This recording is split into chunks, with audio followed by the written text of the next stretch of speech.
This set of exercises I'm about to show you is designed to help you master body weight movements. And that's important because we all have bodies and we need to move through all planes of motion. And that simply means the sagittal plane, which is just forward and backward, and that's where we spend most of our time. But we'll also address the frontal plane, and that's side to side, and the transverse plane, which is rotating. Now, practicing these 6 exercises over time is going to help you build strength, mobility, and durability. You don't need anything in order to practice these exercises unless you're on a hard surface and you might need a mat, but otherwise no weights or props are necessary. We'll begin with a simple body weight squat. You'll want to start with your feet hip distance apart, and then you're just squatting down. Now, do your best to break parallel, and that just means that your hips will fall below your knees. Now, if you're not there yet, that's fine. Just go as deep as you can comfortably. We're going to perform 8 to 10 reps of this, so let's do it together. On the way down, inhale, and on the way up, exhale. That's 1, 2,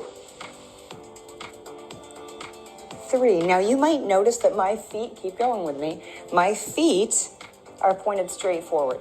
If it's more comfortable for you to angle your feet out, go for it. But just make sure that they're angled out evenly. Also, notice that I'm pressing my knees out as I come down. That helps you really activate those muscles. 1 more. Excellent. This next exercise is called the single leg hip hinge. Lift one leg and place your hand in that crease that you feel. Then imagine you've pulled a table up to that crease and you're folding over with a nice flat back. Now, if you feel too much of a pull in your hamstrings, you can just bend your knees. Now, of course, we're doing this on one leg at a time because it's a single leg hip hinge. So you'll shift your weight over to one side, you'll lift the opposite leg, and then remember this hip crease here, your hinge forward. We'll take our arms out to counterbalance that leg behind us. And then you'll bring yourself back up and just gently, very lightly touch the foot there. So we're going to perform 8 to 10. I'll do 8 with you right now on this right side. So we hinge forward and then come back up. And then hinge forward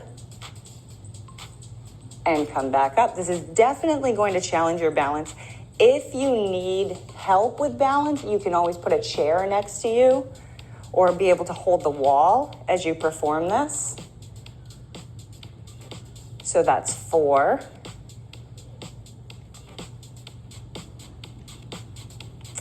5. Remember, we want to have as flat a back as possible. And you'll notice that even I bend my leg a little bit. So that's 7. 1 more. And then that's 8. So let's go to the other side. Remember, we want to shift our body weight over our leg and then that hinge motion. Some people, especially if you're right-handed, so that's one, you might find that your balance is more challenged on the left side. Also, one note too, you want to keep your head and neck in line with your spine.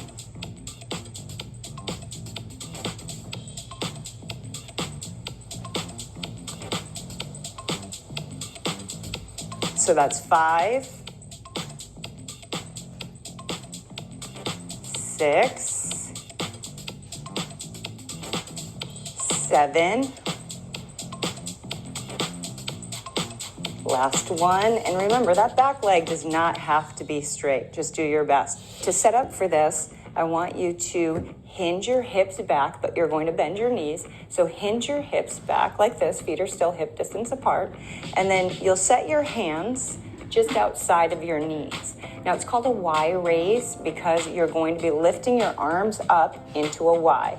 And we'll do 10 reps together. This really isn't a difficult exercise, but I want you to focus on your form and what you're feeling. You're going to feel it in your arms, but in particular, right below your shoulder blades. As you lift up into this position, you should feel some activation. So let's do 10 reps together. So here, and then back down. Here, and then back down. So 3, and notice that I pause at the top, so pause with me. 4, 5, 6. Also notice that my palms are facing each other and thumbs up. 8 and 9. My head and neck stay in line with the rest of my spine. 10. You did it.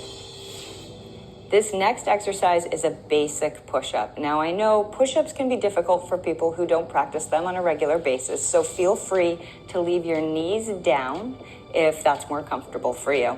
But we're going to be performing a tricep push-up, and that means instead of elbows out, we're going to be keeping the elbows in tight so that we feel more of the triceps, the backs of the arms. So we're doing 8 to 10 repetitions. Let's go ahead and do 8 together.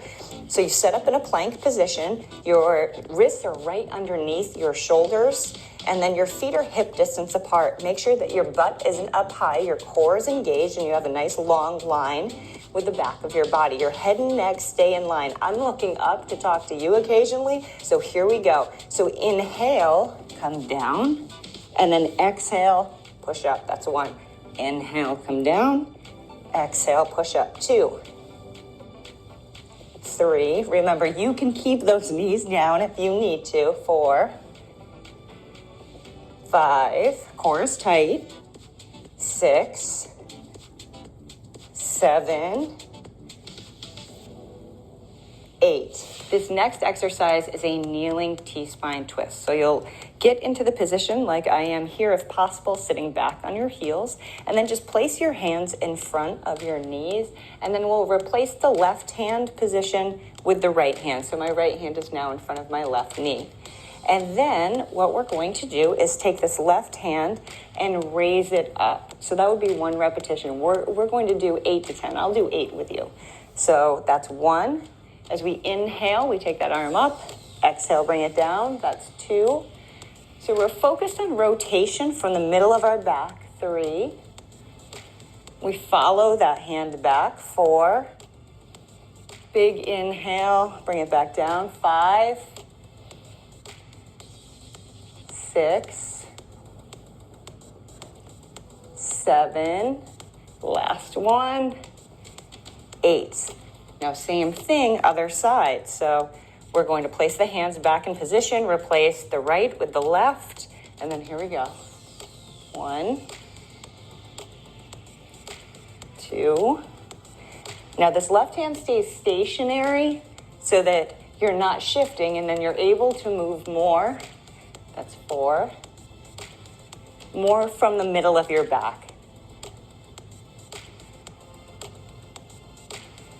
2 more reps, so that's 7. Big inhale, and then back down. That's 8. This last exercise is a side forearm plank, and it is going to challenge your core. So we're going to set up by placing our elbow directly underneath our shoulder. This is really important for shoulder health. Hips are lined up above each other like this, so shoulders are lined up above each other as well. And then each rep is simply lifting your body up. So I'll demo a rep and then I'll show you how to modify. So I'm going to lift up, and that's an exhale, by the way, and then bring myself back down. So you'll feel it really challenges your core. If that's too much for you, you'll bend your bottom knee to 90 degrees, and then your knee is going to help support you as you come up. So just like that. Now we'll do 8 reps on each side. So modify if you need to, or follow me in the full version. Here we go. So exhale and then down. That's 1. So hips up. 2, don't let your body rotate. Good. 4. 5. Feel your core turn on. Feel those obliques. Keep your head and neck in line with your spine. And then last one. And we switch to the other side. So same setup on this side. If you modified on the other side, modify on this side. You'll get stronger as you practice this. So here we go. Exhale up, and then bring it back down. So 8 reps. That's 2. Remember, exhaling. That's 3. Hips lifting up. 5. 3 more. Head and neck in line with your spine. Don't drop your chin. And then last one. Now that you've gone through all the exercises and you know what to expect and have a better feel for how strong you are and how well you move through them, you can decide whether you want to repeat them for 2 rounds, maybe 3 rounds, even 4 rounds at a time. And then you'll find that as you continue to